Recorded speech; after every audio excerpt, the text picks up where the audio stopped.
Most people spend their entire lives trying to survive in a cold world. They read Machiavelli. They read the 48 Laws of Power. They read Robert Greene. They watch videos about being ruthless, being untouchable, being impossible to control. And they think, if I just become cold enough, if I just manipulate before I get manipulated, if I just stop caring what anyone thinks, then I'll finally be powerful. So they start the transformation.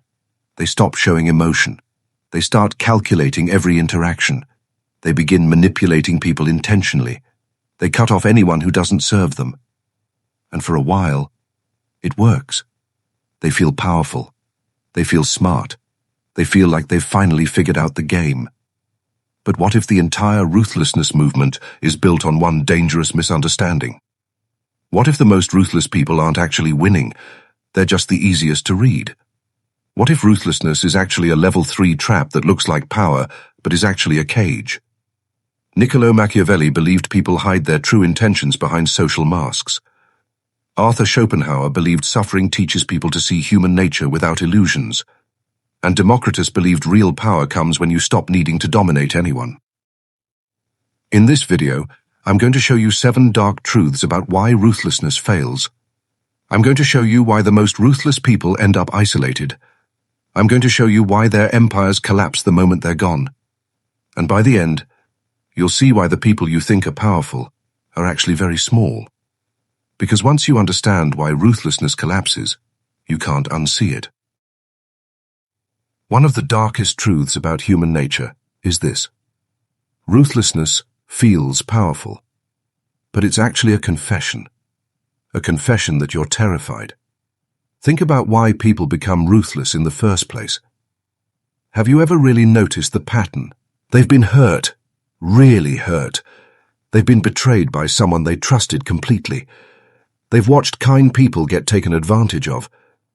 They've seen people sacrifice themselves for others and get nothing in return. So they decide, never again. I'll become cold. I'll manipulate first. I'll never be vulnerable. I'll never show weakness. And it works. For a brief season, they dominate their social circle. They get what they want. They feel smart. They feel powerful. They think they've finally cracked the code of human behavior. Little by little, they stop showing vulnerability. They start calculating every interaction. They begin seeing people as pieces to move, not humans to connect with. They develop a cold distance from everyone around them. And somewhere in that process, they think they've become powerful. But what they've actually done is revealed their deepest fear. That without control, they're nothing. Here's what nobody tells them about. The moment you decide that everyone around you is a potential threat, you teach everyone around you the same thing. You're showing them, this person will betray me when it benefits them. This person can't be trusted. This person sees me as a tool, not a person. So what do those people do? They create alliances against you. They study how you operate so they can predict your moves. They share information about you with people who might use it against you. They prepare their defenses before you even realize the game has shifted. And here's the most dangerous part. They do all of this without you knowing. Because they've learned from watching you. They know how to hide things. They know how to manipulate. They learned from the best, you. But it gets worse. Because now you're surrounded by people who think exactly like you. People who are also calculating. People who are also manipulating. People who are also looking for the advantage. You've created an environment of pure paranoia. Everyone's watching everyone. Everyone's calculating. Everyone's looking for the angle. And you're exhausted. Because you can't trust anyone. You have to watch everyone. You can never let your guard down. That's why Machiavelli, in chapter 17 of The Prince, made a crucial distinction that most people completely miss. He said, a prince must make himself feared, but feared in such a way that he avoids hatred. Notice what he's really saying. He's not saying be ruthless. He's not saying manipulate everyone.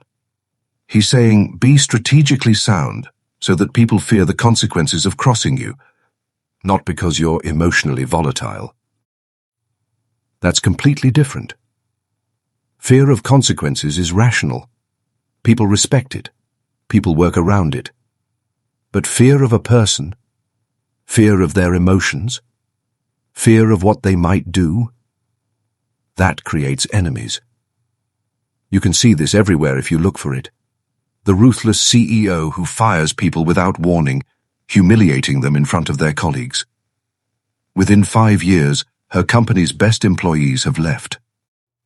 The people she intimidated are now working for her competitors, and when she faces a real crisis, when the market shifts or a new competitor emerges, nobody helps.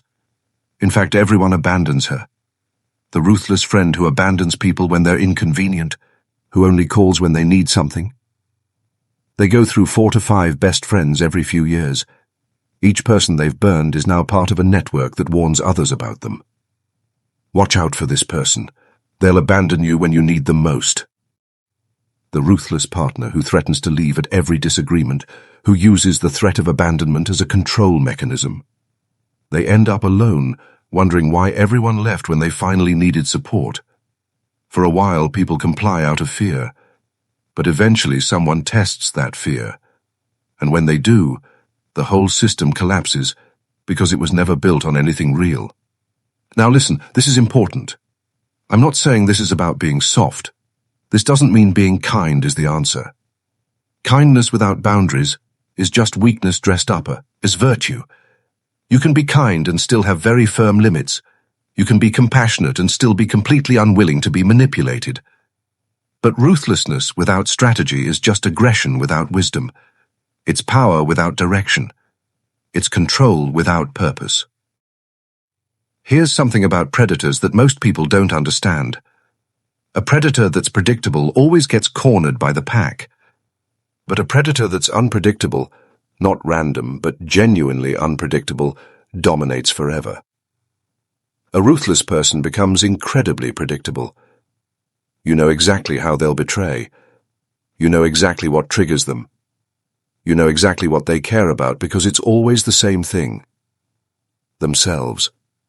That makes them easy to manipulate. Meanwhile, a person with real power is genuinely unpredictable because they're operating from principles, not from ego.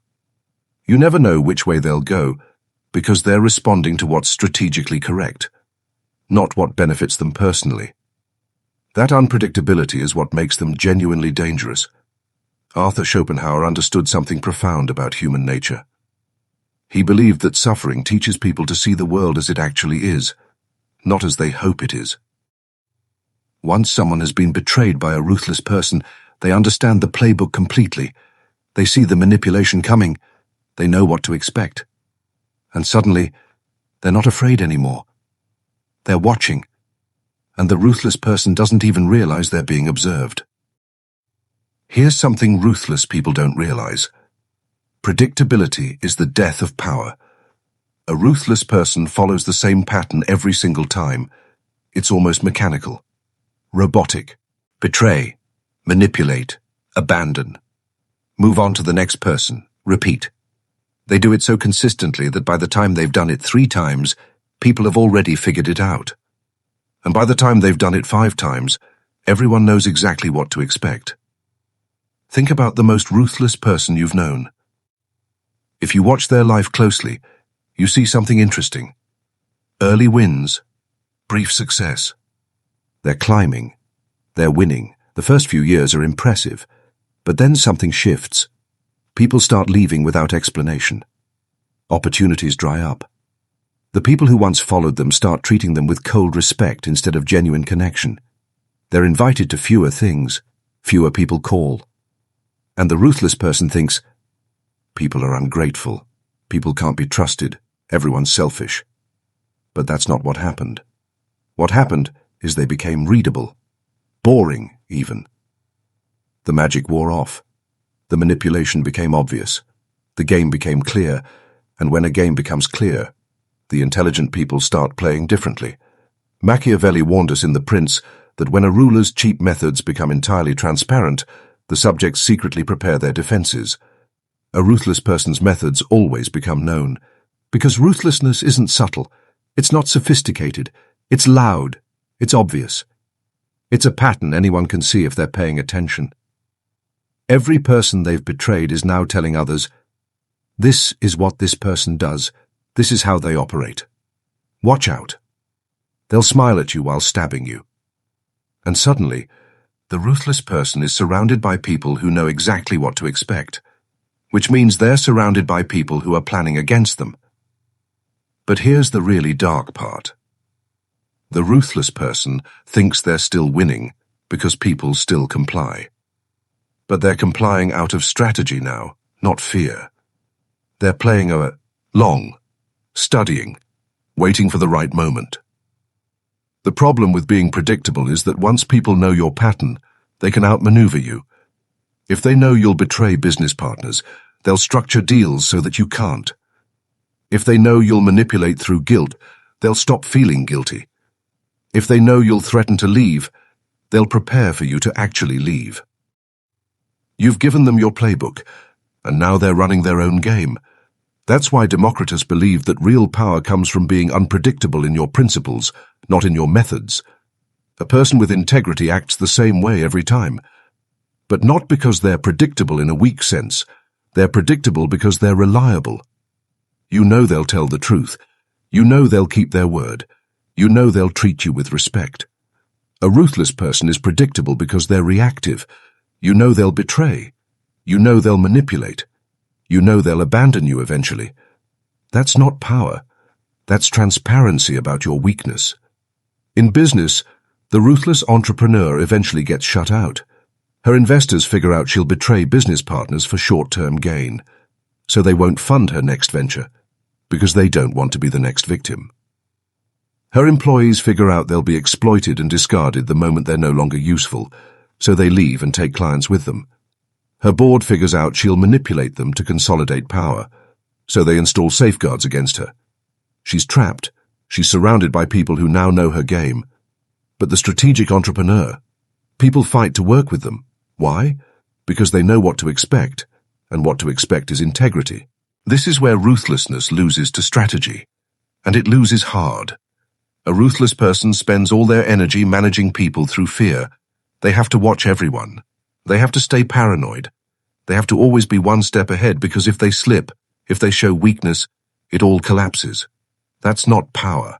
That's slavery to the system they created. They're not leading. They're just managing. A strategic person spends their energy on their actual work. The people around them help voluntarily. No management required. No constant vigilance needed. They operate at 200% capacity because they have real support. The ruthless person operates at 60% capacity because they're exhausted from managing everyone. Who's actually more powerful? The person working at 200% with full support, or the person working at 60% alone? Arthur Schopenhauer understood that the most genuinely powerful people are the ones who've transcended the need to control anyone. They're so secure in their position that control becomes irrelevant. They're not worrying about people betraying them because they're not betraying anyone. They've aligned themselves with people who share their values. They've built systems where betrayal is unprofitable.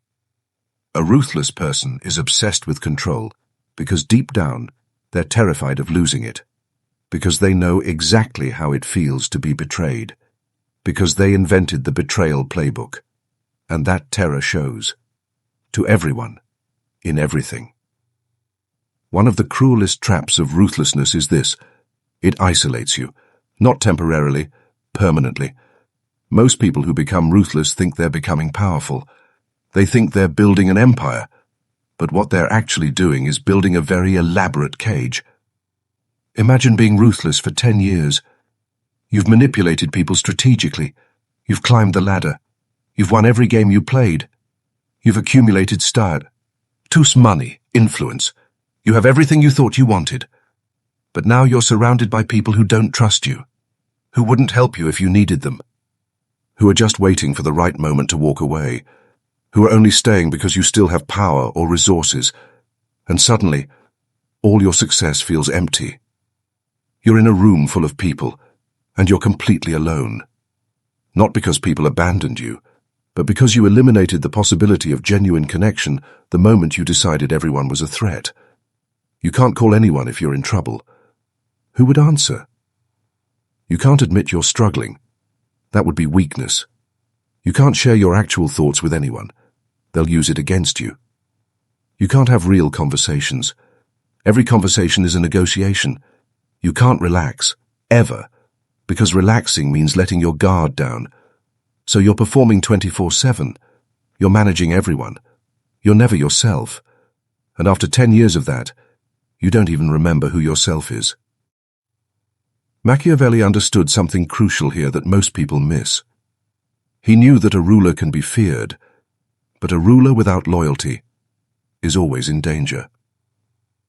Because the moment a bigger threat appears, everyone abandons you.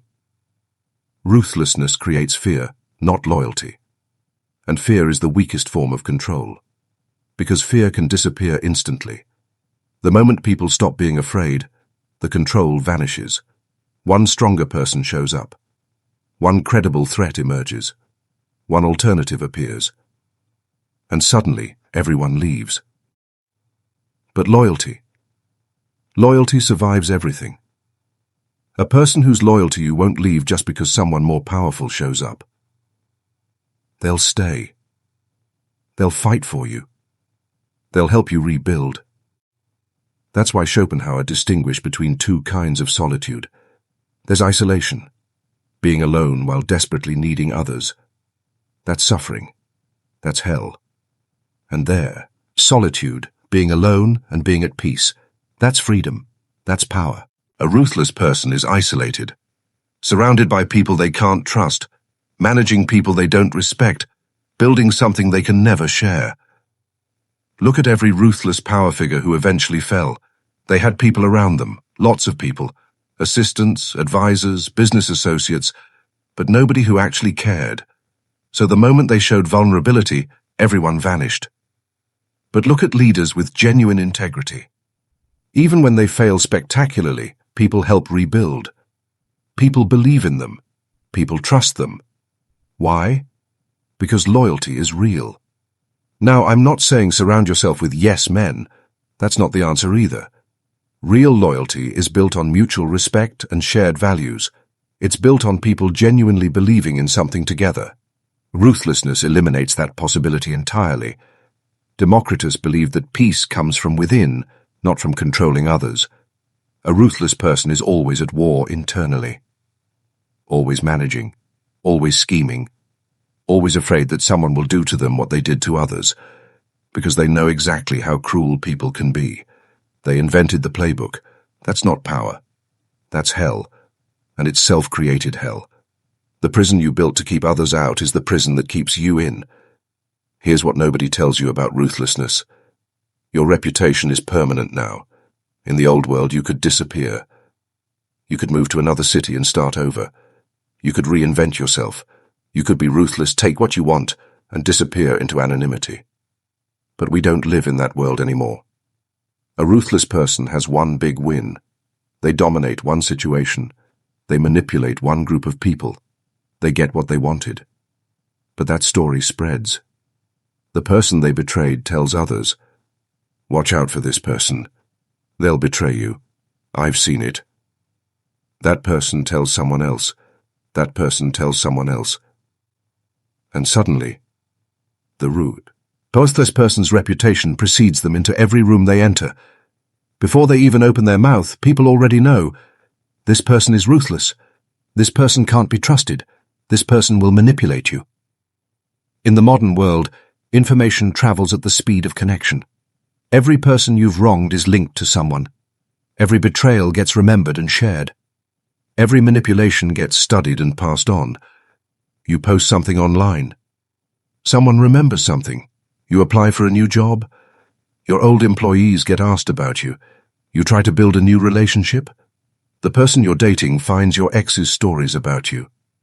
Machiavelli was writing in an era where you could be ruthless and escape the consequences. You could move to another kingdom. You could restart. You could become anonymous. You can't do that anymore. Your digital footprint is permanent. Your network connections are recorded. Your reputation travels before you like a ghost. That's why Machiavelli's actual advice was much more nuanced than people realize. He believed in building lasting power, and lasting power requires something deeper than ruthlessness. The ruthlessness was supposed to be a tool for desperate times, not a permanent lifestyle. But most people who follow Machiavelli only focus on the brutal part. They miss the strategy. They miss the bigger picture. Look at the most ruthless influencers, entrepreneurs, politicians. Their careers always follow the same arc: early dominance. They're rising fast. They're winning.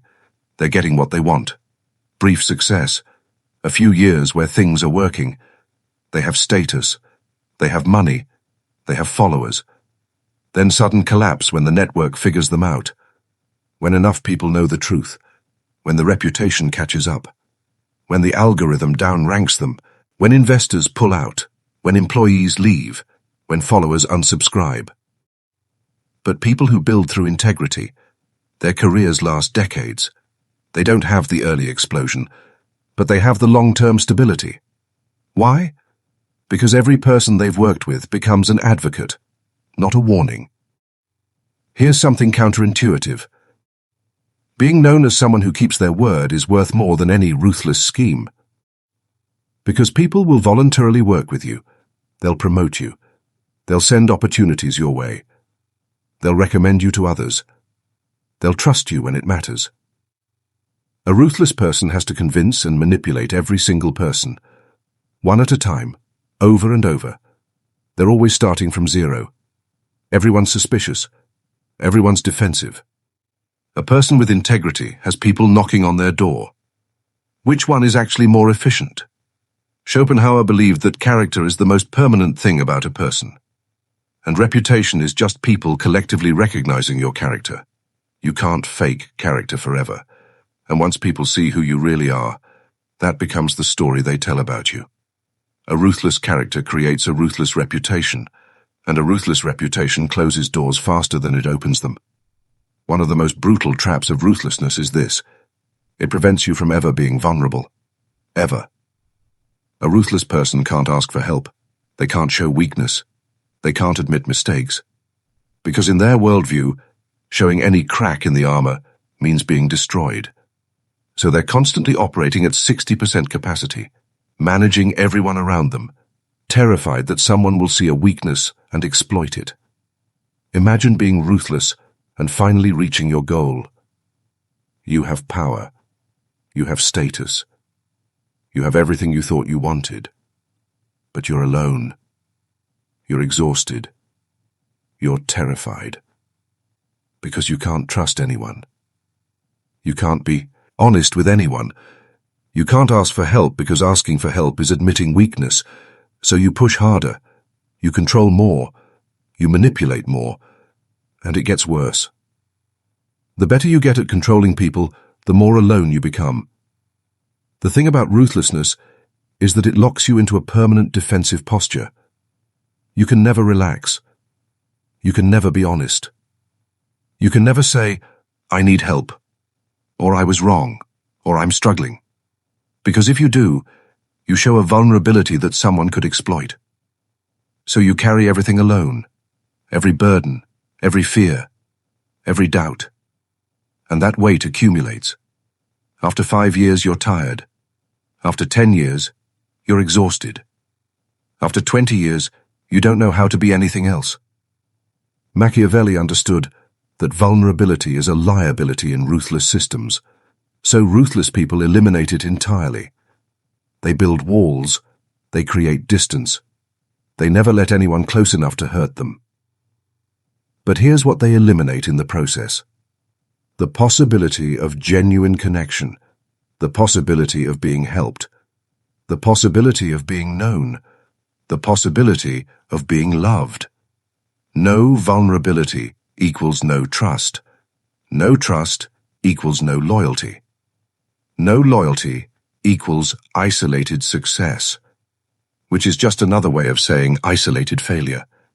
Because success without connection is hollow. Protect your mind. Protect your peace. And never stop questioning the masks people wear.